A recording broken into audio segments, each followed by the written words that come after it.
What is up? YouTube, how y'all doing, man? Got my shirts finally came in, man. I went and got me some.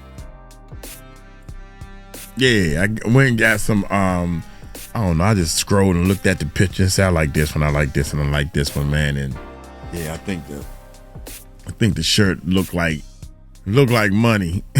Like, I think they were like $20 shirts or something. Anyway, check this out, man. Jonathan, hey, what's up? The full interview, man. I wanted to do this. It's gonna be a long video, baby. But first of all, it's 2:00 in the morning. I took too long of a nap. This guy worked. This guy right here, man. Shout out to him. He worked with a lot of people, man. And Rihanna, ex-publicist, Jonathan Hayes, alleged that Diddy did some very bad things to him in his mouth. I can still taste them. Good God, Gertie, man. So let me hit refresh because this has been sitting up there for a little while, man. And let's see if it's gonna start from the beginning. Nah, y'all hit that. Yeah, y'all hit that subscribe button and hit that bell. Y'all ain't gonna believe this, man. This dude right here, he worked with I'm talking about a whole lot of people in the music industry. So I just want y'all to know that I really, really, really believe, I don't have no proof, but with all the stories everybody's saying, plus the 80 civil cases on Diddy, 80 plus, it's a lot of, it was way more freaky stuff than what you think. If you don't mind being a freak, see, I don't want to be a freak, but I can't help myself. That was a song. But what I'm trying to say is, if you don't mind having S with anybody or any animal, you could become a millionaire. Especially if you got a little bit of talent that can sing or play an instrument. And stuff under my eyes, they pushed me back into this room. And stuff under my eyes, they pushed me back into this room. And like there's this like ottoman. I fall in the back of the chair. And then, Diddy's comes in and I could, hear his voice. I could see his feet and I'm like trying to look up, through these little cracks, like what's going on. He's like, you don't deserve Biggie Smalls. You don't deserve, to be with the Biggie estate. He's just going on and on and on and on and on, right. And,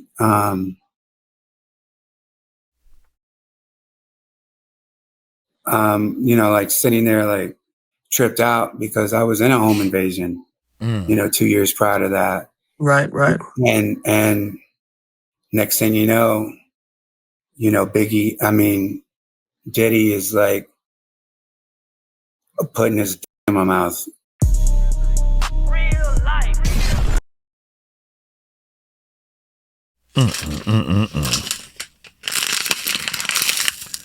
I feel a lot better, y'all. Thank y'all. Thank everybody in the comment section.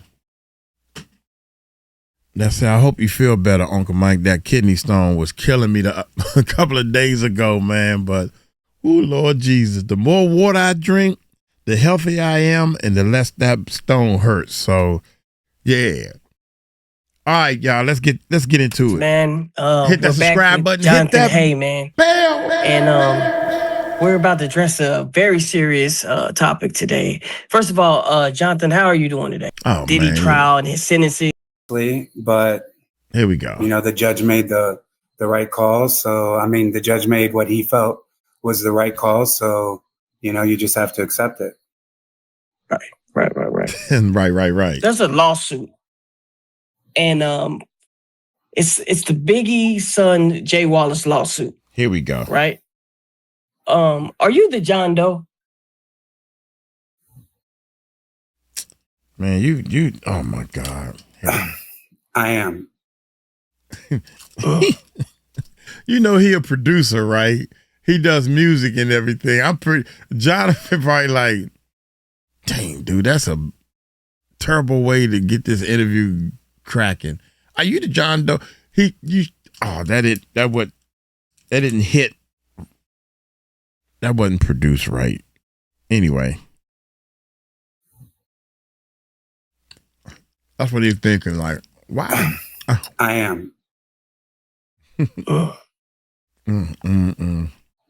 So let's, if you remembered from our interviews in the past, I would talk about, CJ Wallace working with Biggie's son, Right. with CJ Wallace working with Diddy and all that. And I think I did one interview where I was like, they need to look into CJ Wallace more, the feds. Remember I said that on your show?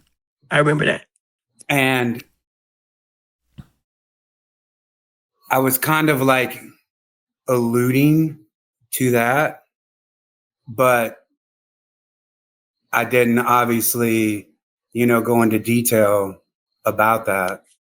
And I would see like, some of the comments on all the different platforms that I did, they'd always be like, seems like he's hiding something. It seems like, there's more to the story. And that's what it was. So, I got a law firm, the Dordick Law Firm. They've handled some of the biggest cases, in history. They have some of the biggest winnings in history. And we filed the civil lawsuit against Sean Combs, against CJ Wallace, against Willie Mack, and Combs Corporations. All of them are listed on the defendants, that's out in public that can see all the defendants listed, right? So that's, and I talked about all those people like on your show before. Right. And that's just, we're in the process of it. They had me at John Doe to protect me. The lawyer did, but people have put it together, throughout, because in the lawsuit it talks about me working with Willie Mack and CJ Wallace and Diddy. And so, people aren't dumb. So a lot of people have asked me about it. I've denied it. I haven't spoke about it, but I feel like now's the time to do that and to talk about the lawsuit, because, TMZ put it up, all these different outlets, put it up, but they just kind of did it for headlines and clickbaits, and people haven't heard from me to explain and talk about what happened that's contained in the lawsuit. Right. Jonathan. Yes. I'm gonna ask you to do something that's kind of a little hard. I know it's gonna be hard for you, but the people want to know exactly kind of, what kind of happened. You sent me paperwork, right? And I read through the paperwork, and I was devastated when I was reading a lot of this stuff. And I wanted to know if you could kind of walk us through what happened. See what had happened. Yes, sir. So we did this Eric B. and Rakim project. This Eric B. and Rakim, Follow the Leader, Reimagine His Jazz. And that hit, and it was number 1 on the Billboard charts for 11 weeks. And so we were looking for another artist to do that similar type of thing. The girl I was dating at the time, her name was Sarah Rushforth. She's from London. We were in Brooklyn. And she said that we should do Biggie. My first response was like, I don't really want to do Biggie. That's predictable. Everybody does Biggie and Tupac. I'd rather do something like along the lines of what we did with like Eric B. and Rakim. Anyways, she talked me into it. But what was weird about all that is, like, looking back, is she told me, she says, if we do the Biggie music, we could get CJ Wallace involved, Biggie's son. And I'm like, how do you figure that? She was like, oh, it's magic. We'll get him. You're a magical person. So fast forward today into looking back and going through all the stuff that we went through, that was a setup by her, because she had already known CJ Wallace. And we did this interview that you can see during the pandemic. It's still online, with me, CJ Wallace, Willie Mack, and Sarah Rush. And she, I gave her credit. I was like, it was, her idea. She said she could get CJ Wallace. She suggested that we get CJ Wallace. And then we get him. And at the time, I'm just like, yo, I'm on a hot streak. We just had the #1 jazz album for 11 weeks. Now we got Biggie's son, to support this project, but she already knew him. And she was already a dancer. Like, I met her at a strip club called Platinum Dolls. It's like right when you leave Quad Studios. It's where we recorded a lot of Follow the Leader. You walk directly next door. It's 2 steps over and you're in the strip club. So that's where I met her. And, I'm sure she finessed me, whatever, and I was a sucker. But over like a 2-week period, we were at the Williamsburg Hotel, and that's when she suggested this idea about doing Biggie. I didn't think that we'd really get CJ Wallace, but we did. We recorded the album, and sure enough, CJ Wallace reaches out and was like, I got wind of the project. I heard you're doing the project. We're a big fan of Eric B. and Rakim. My dad, Biggie, the Notorious Big, was a big fan of Eric B. and Rakim. We love what you're doing. We'd love for you to come out to Los Angeles. So we go to Los Angeles, right? I rented this big house, had a recording studio in the bottom. And we meet with CJ, we meet with Willie, the vibes are good. And then they want us to meet at this warehouse. And that's what's in the lawsuit, is the warehouse that we meet at.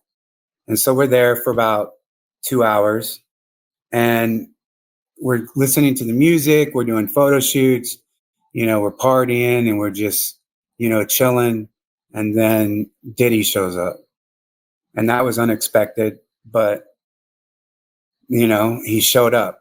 And the reason that we were at this warehouse is because that was the warehouse this was in January of 2019. No, actually February and March of 2019. And that was the warehouse that was housing all of Biggie's clothes that he wore when he was alive. Right. And so the clothes that he wore when he was alive were all on these racks everywhere, like racks of all these clothes that he wore. And The reason that they were there is because they were donating them to the Rock and Roll Hall of Fame, which he was being inducted in November of 2020. So there was all Biggie's clothes. We're going through all these artifacts. I'm blown away. And CJ even says, yo, you should wear one of my dad's original jerseys. So obviously that was an honor. Here we are doing this Biggie project. And now I put on like some of his original garments, and we did some photo shoots and everything else. Well, so when Puffy comes in, he's like going through the clothes, and he was like, nah, you should do this one, almost like a stylist. Because as you know, Diddy's #1 artist of all time is Biggie, the Notorious Big. That's his #1 artist. So at that point, he was still very controlling of the Notorious Big, his music, his brand, everything else. And so he was like, nah, you should wear this one. You should try on that one. Right. He closes the door. The door is closed. And, I've got like my t-shirt on, and I'm just like putting on, different Biggie's clothes. He's got some like in this couch next to him that are like piled up, because he's also grabbing clothes that they're donating to the Rock and Roll Hall of Fame. Right. So he's got all these clothes on there, and I'm just looking through everything, not all the different clothes, just blown away by, what I'm looking at, an artist that has passed, one of the most historical artists of all time, the greatest bisexual rapper of all time is Biggie Smalls. And so I'm going through all those clothes, and I hear Diddy on his phone, and I didn't know if he was on FaceTime or whatever, but I could hear like, it sounded like, right. And so I'm just like, I'm not trying to like stare over at him and look over at him and all that type shit. Right. So I'm just kind of minding my business, but also kind of in tune to what Diddy's doing. Everybody's out in the other, rooms. The music is playing loud, that we did. And it's just Diddy and I in this room with all of Biggie's clothes. Next thing you know, it's like I look over and it's like this dude is looking on his phone and he's like jerking off underneath one of the shirts. So I'm just kind of tripping, like, nah, maybe he's scratching himself. Maybe he's, dang, it can't be what's going on. Dang, yeah. But sure enough, that's what he's doing, because he's like, as he's getting into it, he's like, yo, bro, finish me off. And I'm just like, nah. So, he, dang, yeah. he finishes off into one of Biggie's garments that he wore, and, like a nut towel or something. And then he does his thing and he walks over and he throws that on my arm. And I'm just like, holy shit. And he's like, rest in peace, Biggie, and walks out and laughs. And I'm stunned. I'm stunned because what the was that, right? And it was shocking because it's also Biggie's clothes, like his shirt. And that's the part of the lawsuit that went viral at first. And everybody was like, like making fun of it. Like, what do you mean, Diddy masturbated into Biggie's shirt? So, I put the shirt down. I like brush it off. I'm like, okay, we flew in, we're in LA. All these people are out there. And I go out there, I see my girl. And at that point, I'm just like stunned. She's like, what's wrong? I don't tell anything. I'm like, I'm going to go outside and smoke a cigarette. I'm outside smoking a cigarette, just trying to keep my composure because I'm thinking about the project that we've done, the album that was finished. I didn't really know what to do. So I didn't do anything. Diddy left a bunch of ketamine, right? Like the most I've ever seen. Like, I'm talking about bricks. I don't know what it'd be for CJ and Willie and for us to have a good time while we're, making music and house music and everything else. And then he's out. 2 days later, we're back at the house and we go to this rave, this famous DJ named Carl Cox, just me and Sarah. And, we drop ecstasy, it's a rave, psychedelics. We come back to the house and I tell her, I'm like, yo, the weirdest thing happened. And I'm tripping. I get real emotional about it. And then she opens up to me and she says that she used to work with Diddy 10 years ago, because at that time she was 32.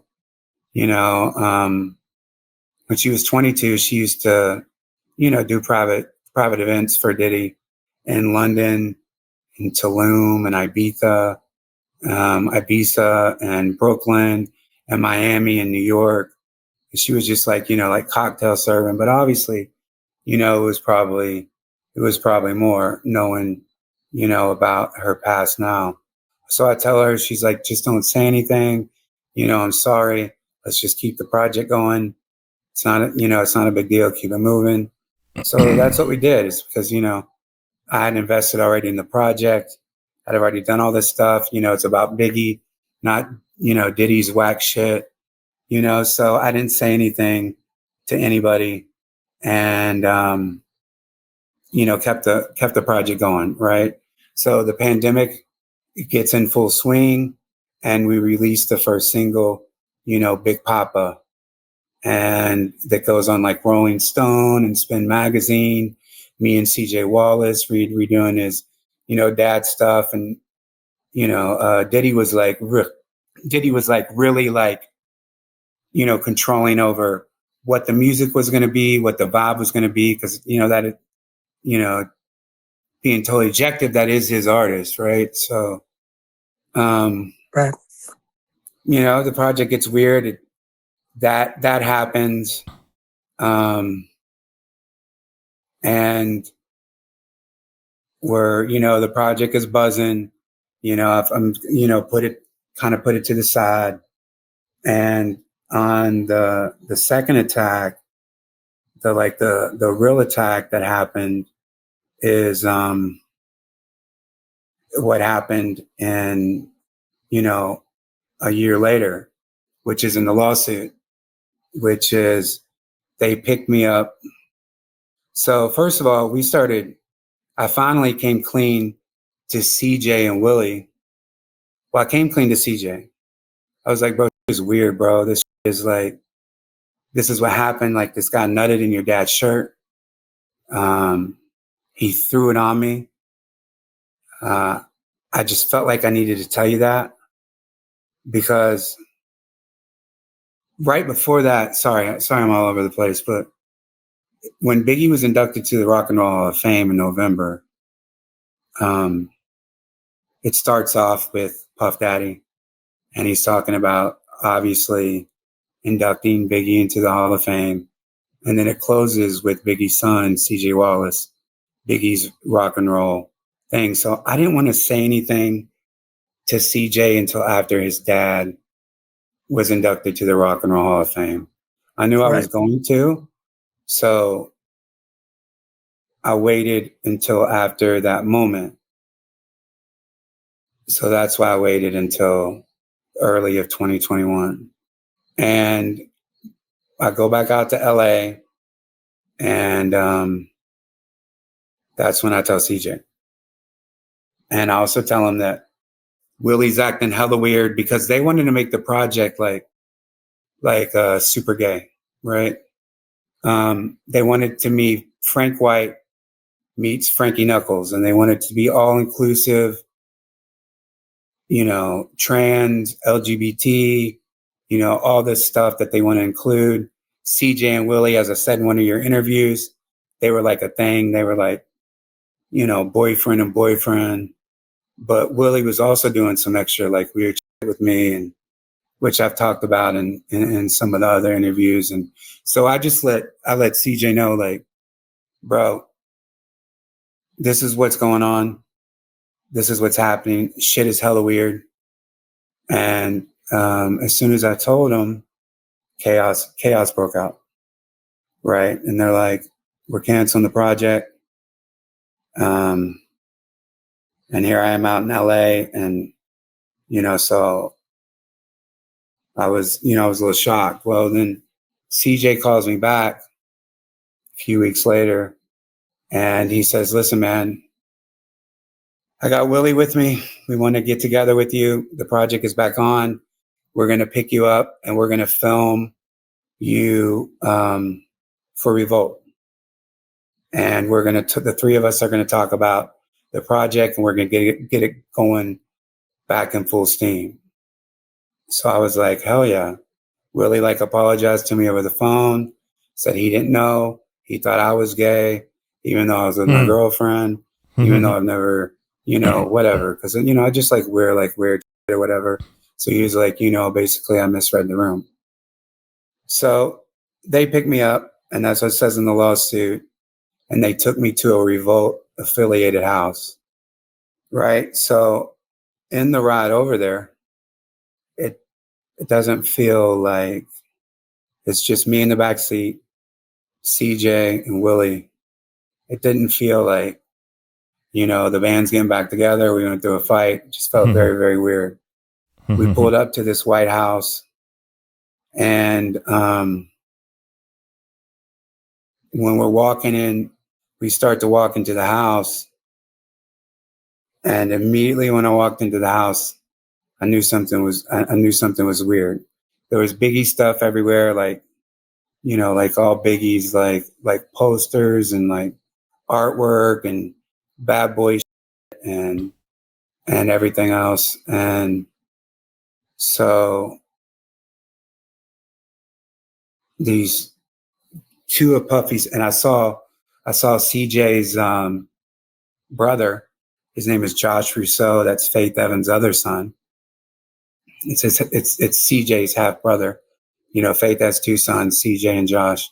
I saw him. He didn't even really acknowledge me. like he normally does. So I was like, okay, this is weird. These two dudes come over and they put this like COVID, this like one of those weird like COVID masks where they used to have like the not like the regular that people would wear, like the full face that people would wear. They're like pulling it over and like, yo, this head's so big, pulling over that's what it felt like. At first I thought it was like a COVID mask, but it was some kind of, thing. And it's like covering, they get it to like my stuff, but I could still see like the floor and stuff under my eyes. They pushed me back into this room and, like there's this like ottoman. I fall in the back of the chair.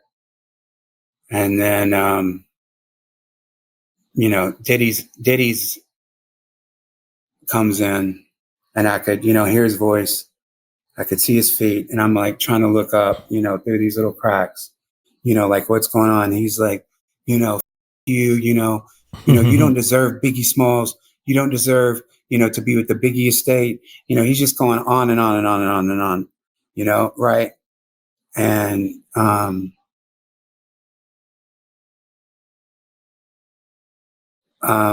like sitting there, like tripped out because I was in a home invasion, 2 years prior to that. Right. And next thing Diddy is like putting his dick in my mouth. Whoa. And, I'm like, he's grabbing my head, and he's like grabbing the back of my head and like my face type shit. And I thought for sure that I was going to die at that point because he was angry and yelling. And after all that, like ended, CJ and Willie come in the room and I could tell that CJ was surprised, maybe. I don't know. But he obviously set it up. And then he was like, bro, just smoke this blunt. And like, I just had Diddy's dick in my mouth doing his share a blunt, right? Like, I was like, bro, I just want to go. I want to go. And they drive me back to my hotel. And that was it. That was the last that I saw them. And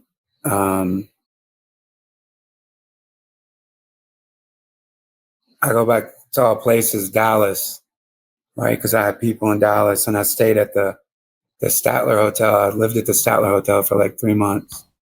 And I would just stay in my room and, just processing and traumatized. And then I started getting angry. Then I started contacting Faith. And then I started contacting, CJ's, who he calls his dad by the name of Todd Rousseau, Faith Evans' ex-husband, and telling him about, all the that was going on. I reached out to Valletta, I reach out to everybody. And I'm just so pissed off. I was just, totally like, taken advantage of and everything else. And I just snapped. And, they made all these threats and everything else. I tried to get the police involved then. This is before Diddy's arrested and nobody like took it serious. I reached out to Cassie's law firm, Wigdor Law Firm, in 2023, and they wanted to meet with me. But as I was, going to go over to their firm, this is before Cassie came out with their lawsuit and everything else. And obviously there's email records and obviously, this is in Discovery and everything else. Driving through Brooklyn and seeing all the Biggie murals and seeing all the Biggie shit and all the Biggie stuff, like I was like, nah, man, I can't even do this. And just like I started losing projects, I felt blacklisted. I didn't feel blacklisted. I was blacklisted. That project was canceled, which led to my distributor to asking questions.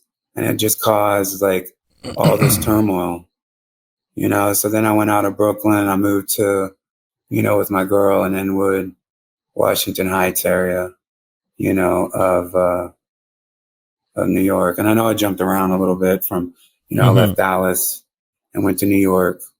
But there was just a lot of that happened like in between. Like one of the guys, because we were filming a documentary on the making of this Biggie House album. And we were doing a lot of that in Dallas, Texas. And I just, you know, I didn't have the strength anymore. Everything was done. So all my friends were like, what happened to the Biggie project? Well, this guy that was close to CJ and Willie that I met in Dallas, you know, I went to get some Percocets and I got some Percocets. I took one, my girl took the other. And next thing I know, she's like collapsed on me. And I tried to revive her. I couldn't. The police and ambulance came. I was so off a Percocet that I didn't even know my address. So I had to go like across the hall. It's like, what address? Where am I? What's the address? I couldn't think. So anyway, she goes to the hospital. They didn't take me with her. And, you know, obviously that was fentanyl. So I was that was the thing. Is like, all right, I got to get the out of Dallas, right? Because this was just trying to look like a, you know, a drug overdose or something like that, you know? So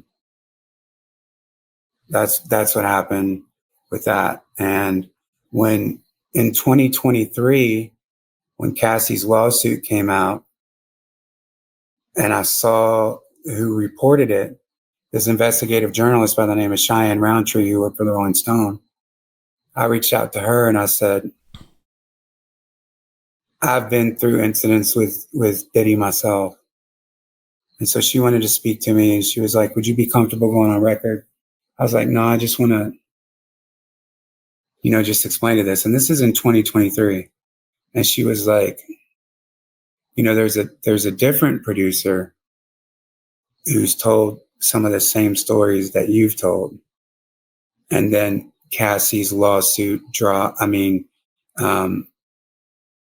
it's like pandemonium. Everybody's coming out saying all this shit about Diddy. And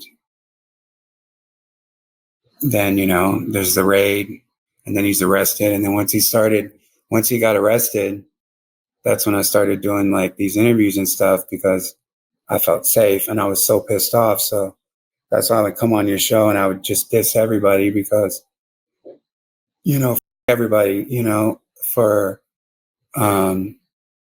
you know, letting that happen to me, especially Biggie's son, because they knew that in 2017 that I was in a home invasion. They knew that I was duct taped with my daughter. They knew the trauma was going to happen. And they're going to take me because they're mad over a business dispute. They're going to violate me and do that to me. I was broken. So I saw Jaguar Wright, you know, stuff, airing people out. And the first interview I did was with Tisa Tells because she reported on, you know, some of the stuff I said in my all hip hop interview. And then she asked me to come on her stream. I come on her stream. And then Jaguar sees that and she introduced me to you guys. And that's why I just started really bombing on everybody because I was so angry and I was so pissed off. But the viewers knew because they were always like, he's hiding something. He's not telling something.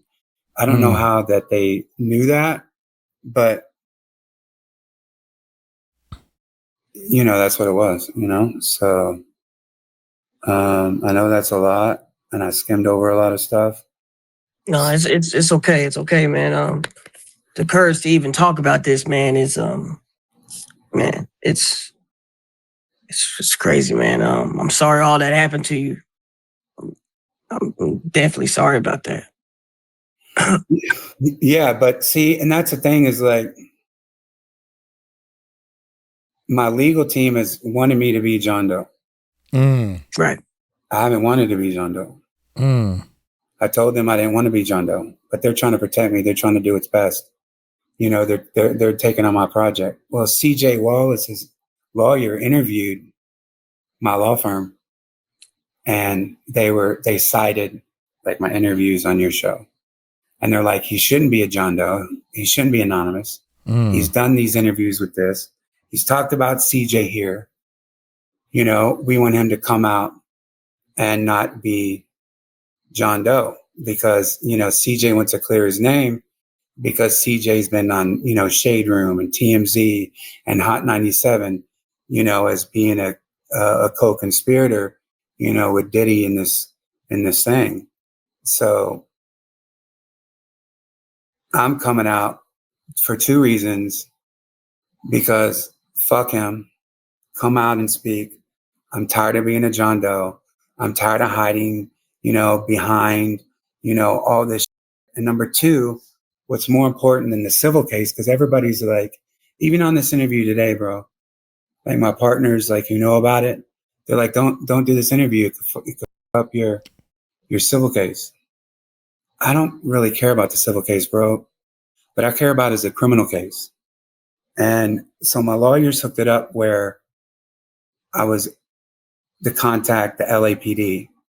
And what we did with the LAPD is they signed an AOA report, which is assisting other authorities in another state. So a police officer came out. I told them the whole incident, all that stuff is happening. They sent it to LA, and then LA signs to a detective. Well, for 2 weeks, I haven't heard from the LAPD. I haven't heard back. I don't know if a detective is signed to the case. I get more information from the police here than I do for the California lawsuit. I mean, for the California criminal case. And yeah, it would be great to have a bunch of money from the civil suit, whatever. But I want CJ Wallace in handcuffs. I want Willie Mack in handcuffs. I want Diddy to be, not to get out of jail and to still face consequences, you know, in other states for the people, you know, that he's hurt, and to the other victims. Right. And I think there's a stigma with the Diddy lawsuits. Everybody's like, oh, another Diddy lawsuit, another this, another that. Like that stigma from his lawyers, you know, have put out that shit, is also need to combat that. Right. So that's why I'm coming out, because the more eyes we get on the criminal case, the more the LAPD is going to get involved, the more the feds are going to get involved. Because I talked to one of the police officers here, and they can still ping my phone. They can still get the phone. So they can still see that, you know, that I was, you know, at the house, and Diddy's there, and CJ's there, and Willie's there, and Diddy's goons are there. Because the money, man. I want them to continue to be in jail. And then, because it's just been trauma nonstop, is like Diddy shit. And if you go to my Instagram, you know, the last post that I did, it's like last year. It's like the second slide over, I talk about Willie and CJ, you know, they belong in hell and everything else. And because I've just been so traumatized over this shit. So because it doesn't get away. And then of course, you know, Biggie's music and everything. So I just want to, I know people are going to be upset on my legal team and advisors, but I don't care, man. Fuck the money, man. The only way that when I had the case happen in the home invasion, the only way it got serious is when I went to the media, and we can use the media as leverage to help get convictions for Biggie's son, his ex-boyfriend, Diddy, and everybody else. So that's why I'm doing this. Right. Earlier, you said Biggie Smalls was the best bisexual rapper ever. I've never heard that before. What makes you say that? Who was the best gay one? Name a better bisexual rapper than Biggie Smalls. When I'm asking that, was there a record that he was bisexual, or where do you? Well, there's a lot of there's a lot of out there, where they're taking his lyrics about him being bisexual, and trans people in the videos, and I'm sure you've seen that video that's all online, where Biggie's rubbing his, puppies like rubbing his face, and Biggie's telling him he loves him, and and that's what CJ told me. He was like, they wanted to make this project that we did gay, like really inclusive, and all that other stuff. And he got resistance from like Valletta Wallace, and Faith Evans. They're like, hell no, we don't want that gay shit. He's not about that shit. That's not about Biggie's brand. So that was always like a fight. But CJ told me, he was like, my dad was bisexual.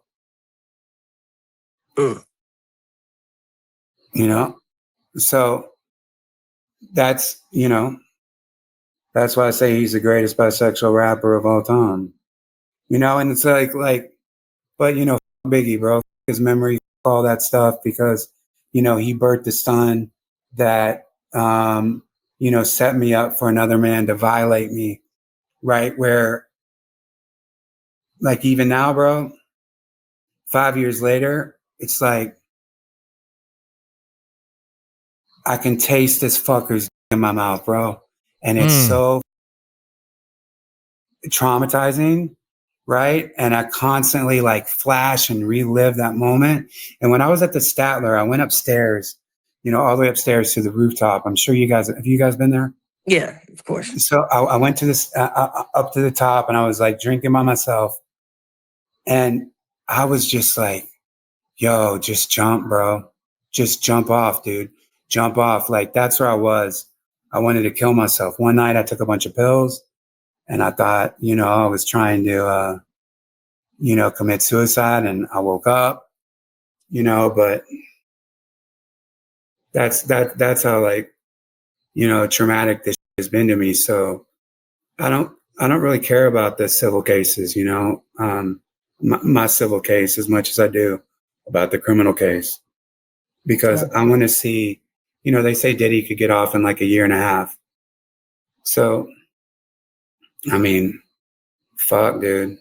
I mean, that's crazy. And that's why it's like, I begged Donald Trump, to not pardon Diddy, because he's a real piece of shit.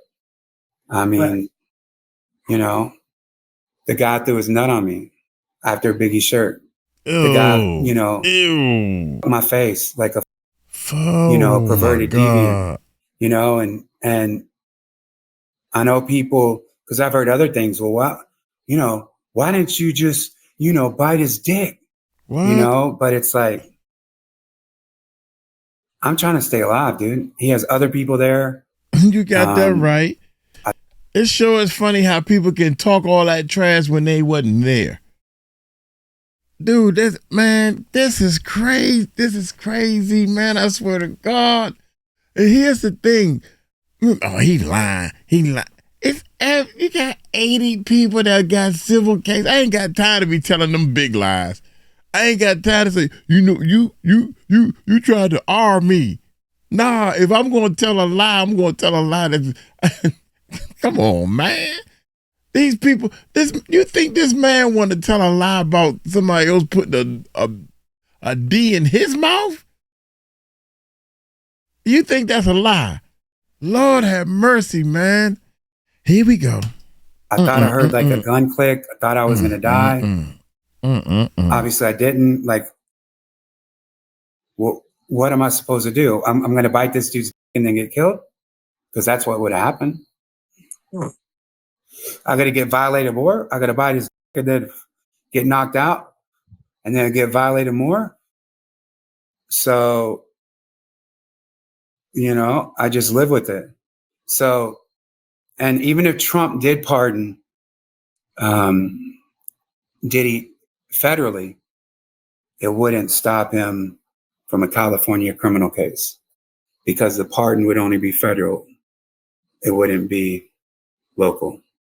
All right. So I'm hoping, to get justice in your guys' reach, because I've dealt with your reach. Like, it's led to lawyers taking cases. It's led to, opportunities. It's led me to, get back on my feet from when I was at rock bottom and just started like, whistleblowing and all these people.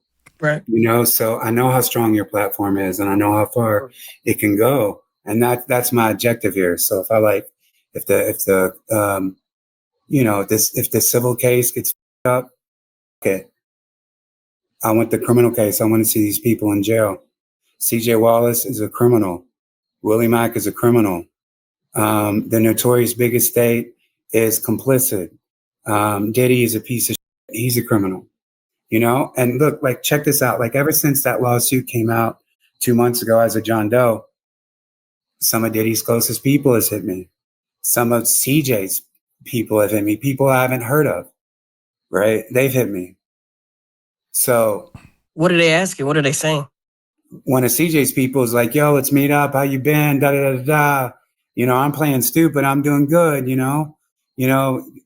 Drop your address. I want to see you. It's been a long time. It's like, you blocked me, bro.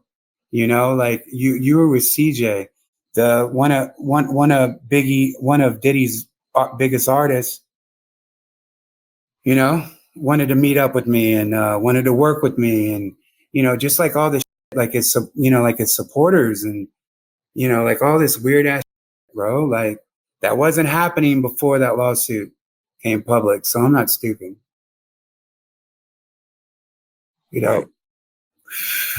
I know you've been paying attention to the trial and everything, and Diddy's coming out, saying that in the courtroom he's sorry and he has remorse. Do you believe any of that, or no? Because you've met him, you talk to him, you know him. It's like I was sexually assaulted by him. Right. He said right. And listen to this. When that lawsuit came out, like, my girl, man, we've been together 5 years. She's Dominican, strongest person I know, has been with me through all this.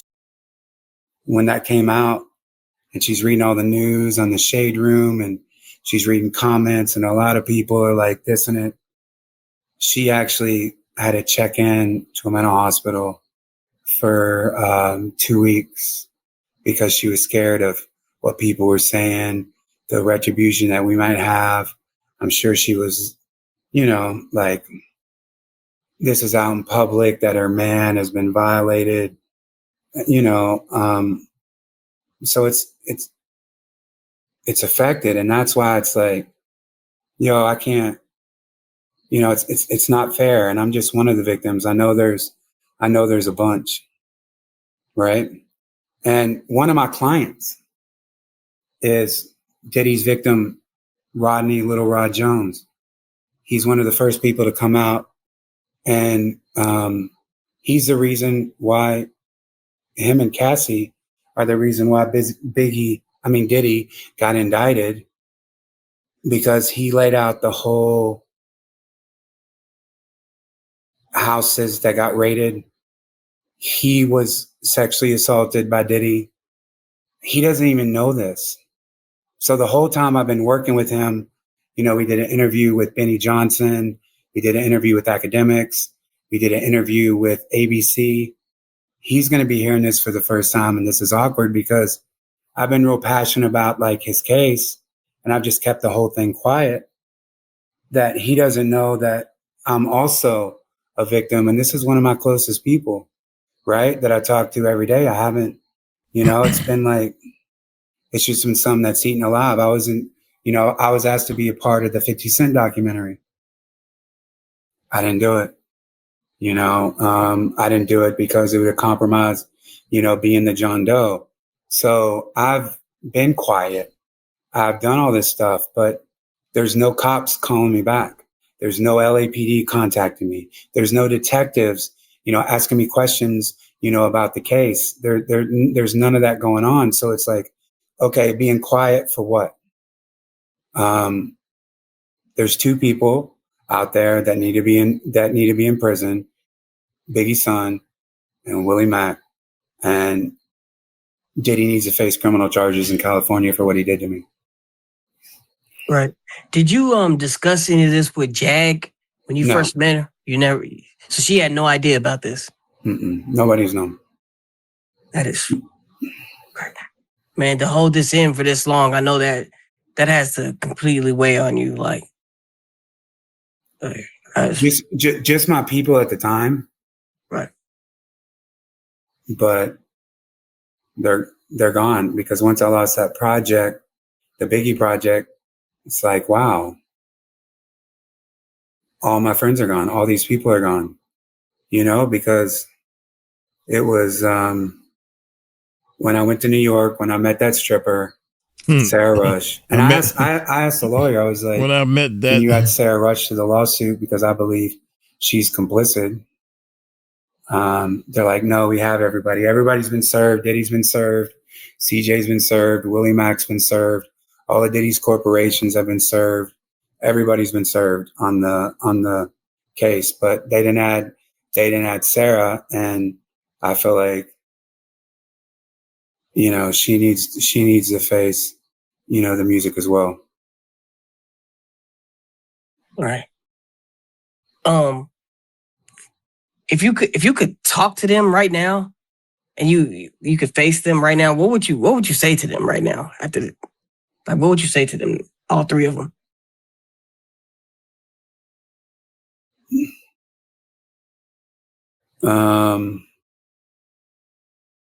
If I saw CJ, I mean, I would want to fight. Like I told you, he knows what I went through. And he's going to be a part to make that happen. Right. And Willie, fuck Diddy, fuck all of them. That's what I would say. Fuck all you guys. I don't, I'll never forgive any of those people.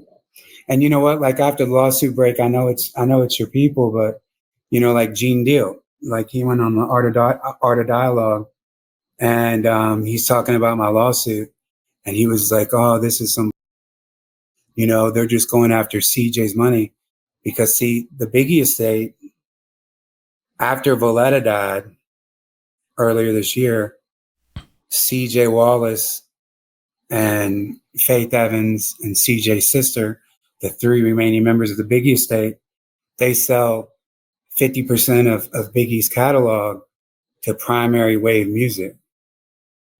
And CJ's like, oh, bro, that's just people trying to get money from CJ. It's like, yo,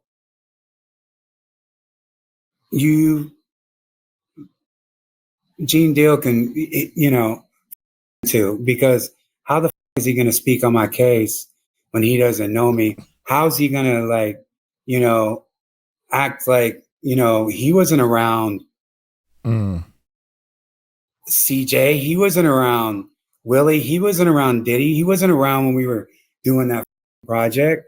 So how can he comment and put out that narrative that, yo, they're just trying to get money from CJ's estate? This was happening well before Valletta died. This was happening before we even knew that they'd sell for $200 million.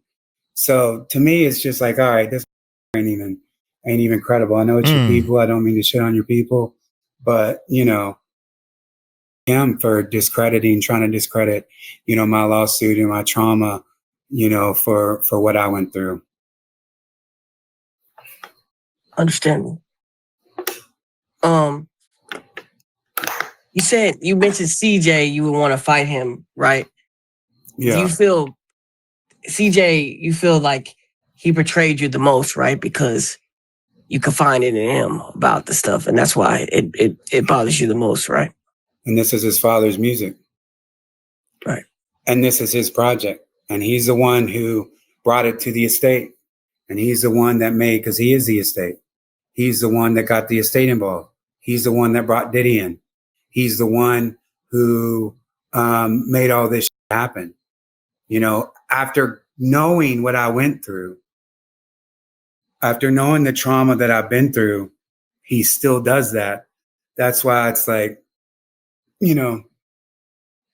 But, his lawyers will, they'll spaz out and, they'll say all this other shit. But I don't give a fuck, man, because what can his lawyer say?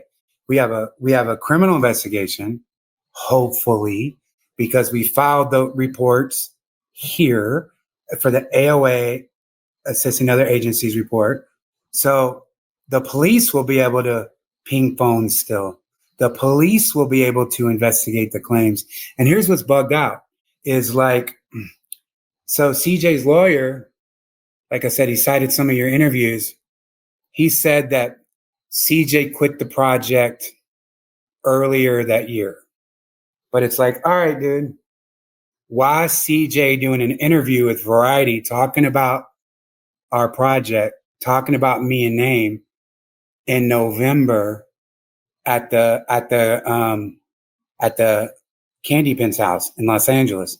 And why is CJ talking to the Rock and Roll Hall of Fame, still on YouTube? I'll send you the interview where he's talking about working on his dad's music with me and everything else. So that's why it's like, I mean, they're dead to rights. There's nothing that he can say. There's no defamation. It's all in the lawsuit, right? And I'm expanding, on the lawsuit to try to people because it's like, oh, he gets nut on his shirt. It's not, it's more than that.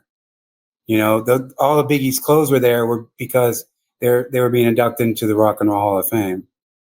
But here's what's bugged out is I'm not from LA, right? I'm not from California. I've only visited, I've only worked there and everything else. So today, when I'm going through, when I sent you over some, paperwork, I'm looking at the served, where Diddy served. Obviously, he served in jail. I looked where Willie served, and I looked where CJ was served, and his brother Josh Rousseau signed on the thing. So in this police report that I just did, I put that the attack, if you read the lawsuit, it says it happened at a Revolt affiliated house. Because remember, CJ and Willie said that we're doing an interview for Revolt, getting the project back together. So it's this big ass white house with this garage, this white garage with these open windows. So when CJ was doing that interview for us, for Variety, for the Rock and Roll Hall of Fame, talking about our music, CJ's on FaceTime or a group call with me, Willie, Sarah, one of his publicists. I forgot all the people that were on it. And he's like walking outside the Candy Pin's house, and I see the garage, and, I see the white room, all these white stuff, and I see the pool. This is all on FaceTime. So when I saw the Candy Pin's house, I'm like, that's the house. But I couldn't get an address for it to put in the police report. When I was going through the lawsuit today, looking at the civil, the serving where it was served, I realized I Googled the address that you can look at on CJ Wallace service papers, and that's CJ's house. The attack happened at CJ's house, and it's an all white house with the same garages as the Candy Pin's house where he did the interview. It's the same. So CJ took me to his house. That's why all the Biggie shit was up. That's why all the Bad Boy shit was there. And that's where the attack happened with Diddy at CJ Wallace's house. Now here's a bugged out thing. CJ was served in August. June. He was served in July. A month later, he puts his house up for rent. He had lived there 5 years. A month after he gets served, if you go look at his address, you'll see on Zillow when he purchased the home, it's $15,000 a month for rent. The same white house, the same type of garage as the Candy Pin's house. You'll see that a month after he served on our lawsuit, he moves out of that house, and now it's up for rent. So that's some more, like weird ass conspiracy. Maybe that means nothing, but I don't know how you get served. And then, you're moving out of this house a month later. Where the attack happened. And he knows where the attack happened. He was there. So, has CJ ever spoke on Diddy since this happened? Has he ever came out and said anything about Diddy? No, he hasn't. So he's like real crafty, right?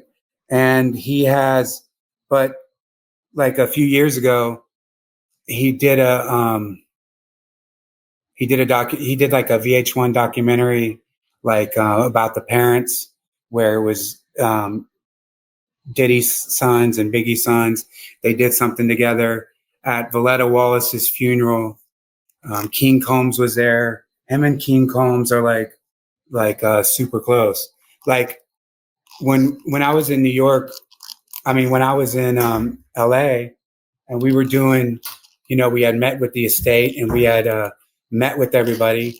We went over to my distributor, which is Fat Beat Records in LA, and King Combs pulls up and he just stays in his car and he's waiting outside of Fat Beats, right? And he at the house that I rented, he came there. Diddy came there. The very first house, Diddy stopped by, and so he's been super close with the kids. They were just at his grandmother's funeral earlier this year. But he hasn't said anything about Diddy. He still follows him on Instagram. They still follow each other. Right. Because see, Valletta Wallace hated Diddy. And so there was always this like conflict when we were doing the project because CJ was so close to Diddy and his kids. But Valletta looked at Diddy being partially responsible for her son Biggie being murdered. Right. And that's one of the reasons why the estate signed on our project, because we were going to do a positive, house music project and flip his lyrics into positive music. Right. So that's why Valletta signed off on our project. Right. Knowing Diddy now, do you think he had anything to do with Biggie Smalls' death? Yeah, I do. Him and Tupac. That means I don't know. I don't want to answer. I have no idea. Don't nobody know the answer. We know he probably had something to do with Tupac's death. We because guessing. of Keefe D. I think he created some of that energy, that led to Biggie being killed. Right? I think the Quad Studio attack that happened. I think that, Tupac said up until he died that they had something, to do with it. And, they still put out, Who Shot Ya? And people are like, oh, it was a different time. You had to press records. Well, even if they got the records back, they didn't have to put out the song called Who Shot Ya when Tupac is in prison being, after being shot and after being robbed. That was, why do that? So, yeah, he had something to do with the murder, I think, by creating the energy that made people react the way that they did. And are you scared at all coming out saying all this? No. And I was more scared when I wasn't, because the people who are served knew what they did to me, right? Because they were there. CJ's lawyer had already reached out to my lawyer. Puffy obviously knows about it. They know who I am. Their lawyers know who I am, right? So I felt more scared because I felt like it was more dangerous because nobody knew. Now that we're going to have more eyes on it, I feel way more safer, coming out and speaking. Does that make sense? Yeah, that does. Being a victim, how have you been able to, cope and manage since this? Because you told me that you wanted to jump off of a building, the drugs and stuff like that. But what have you been able to, how are you still here? So I have a great therapist, right, who's been like walking me through everything. And as the case has gotten, more intense, the therapist deals with me, a lot more, about asking questions, and,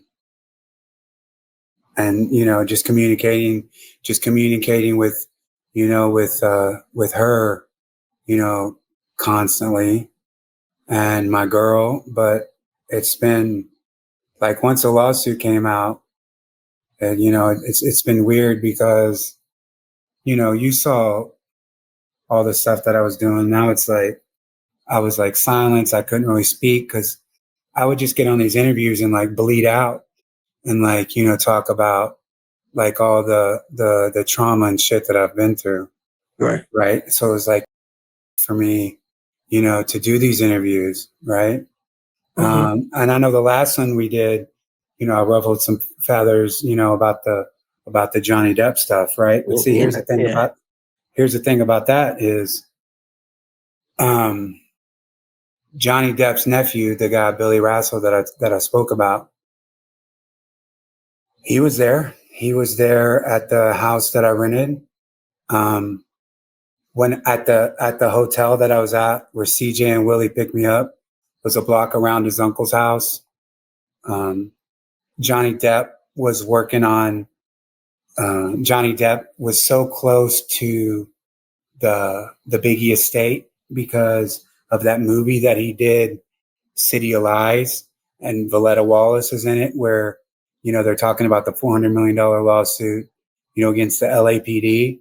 So, Billy, Johnny Depp, CJ Wallace, the Biggie estate, they're all connected. They all work together. Diddy, all those people work together, man. So that's another reason why I've just been like, fuck all these people, because they're all corrupt. They're all evil. They're all dirtbags. They're all pieces of shit, and that, there's the fact that Diddy is doing some jail, the fact that he is convicted of 2 crimes. Hopefully we get this case in Los Angeles to stick. So the criminal case, and he can do more time because, I mean, the guy with me, and he did the same thing to Little Rod, and he's done the same thing to others. And, we need justice, man. That's just what it is. We need justice. And I'll tell you, I'm working on something right now. I mentioned, Benny Johnson. So Little Rod did an interview that I scheduled with Benny Johnson. He has like 5 million subscribers. He's real connected to Donald Trump. Donald Trump Jr. is on his show. He spoke at the Charlie Kirk Memorial. And we had some stuff scheduled, not for me, but for Little Rod. But then the Charlie Kirk assassination happened. Charlie Kirk was one of his closest friends. And yesterday, I saw that Benny was threatened. Benny Johnson was threatened. His family was threatened. And within one day, the FBI arrested the people who did it. And he did a press conference with people at the White House one day after the threats. So I'm aligning with people that can help do the same thing, right? People like Benny Johnson that can help, get it to Trump, because I love Trump. I'm a Trump supporter, and a lot of people, don't like Trump, but he's our president, right?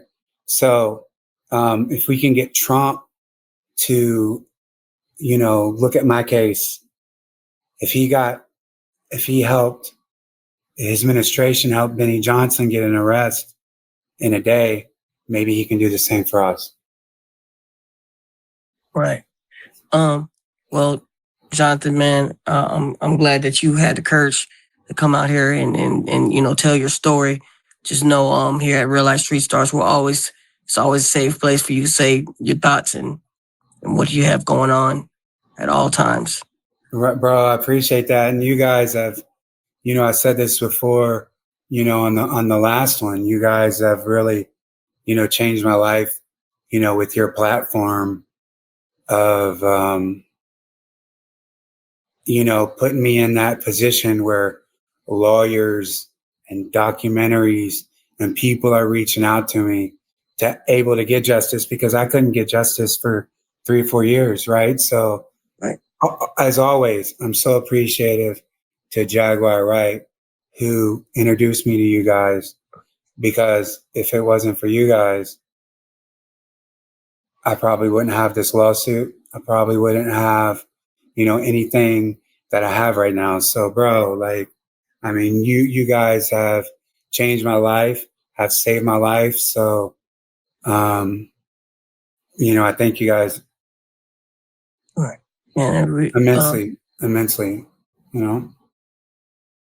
Man, Jonathan, I would say, again, I just want to thank you for your courage.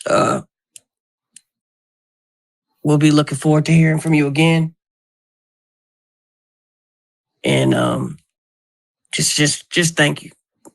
Yeah, always, bro. Thank you. And, everybody out there, keep fighting for justice, because we can get it. And for the people in Brooklyn, this is the last thing I want to say, because I love Brooklyn. People are going to be pissed off, or, because Biggie is like Brooklyn, he represents Brooklyn, but I love Brooklyn, but it doesn't change the fact that, that his son did what he did to me. And so I listen to Biggie's music in a completely different way, like even Hypnotized, when he's like, your daughter's tied up in a Brooklyn basement. It's like, bro, what the fuck? What are you saying? What's that energy out there? And I know that's hip hop, and I love hip hop. Like, I'm a student of the game, of the culture, old school. But come on, man, the content is getting too violent. There's too many shootings. There's too many deaths. So, I love Brooklyn, even though I hate Diddy, Jay-Z, and Biggie Smalls, and Biggie Smalls' son. And fuck Little C's, fuck Faith Evans, fuck all those people, Todd Rousseau, fuck Faith Evans' other son, Josh Rousseau, because they all knew this happened and none of them did shit. They all turned their eyes and their shoulders. But now that there's a lawsuit behind it, now that I'm speaking out of it, they need to watch out, because I'm out for justice, and I appreciate you for the platform. All right. Yeah. All right, Jonathan. Well, we'll talk to you later, man. All right, brother.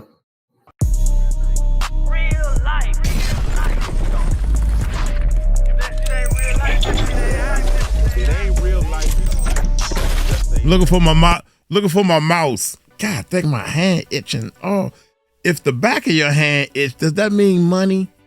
Man, shout out to my comment section, man. You have to, you gotta do you. And I do music. You know what I'm saying? And sometimes we get straight into the videos. Jesus. Sometimes I try to bring something different. I mean, what the hell you want me to do? You want me to just click, listen to the video. Excuse me. And stop burping in the damn mic. Excuse me, y'all. Dude, come on, man. Jesus Christ. Let me see you do a channel. I would love I would love for the people to just try it for a week. You ain't got to do it for 6 years. You ain't got to do it for 6 years. Appreciate y'all, man. Hey, the music, we got the Music Recording Network stream. Music Recording Network stream. We putting links out, man. We got 65,000 subscribers. We need 40,000 more, man. 40,000 more, and they send Uncle Mike another plaque. I want to do a video holding both of my YouTube plaques. So anyway, hit that subscribe button over there, man. All we need is about 40,000? That's a lot of people though, real talk. Hey, I'm gonna get on up out of here since we gotta make it short. You talk too much. You talk too much. You do too much music. You do this and everything. I do music, so if you don't like music, keep going over there. In fact, go to the Real Life Street Stars and get the original video. I guess. You ain't gotta go away mad. Just go away. Nah, but I appreciate y'all. If y'all want to support and everything, you know, right is right, wrong is wrong. Y'all take it light, take it slow. Tell them Uncle Mike told you so. Doing the best I can. Peace out.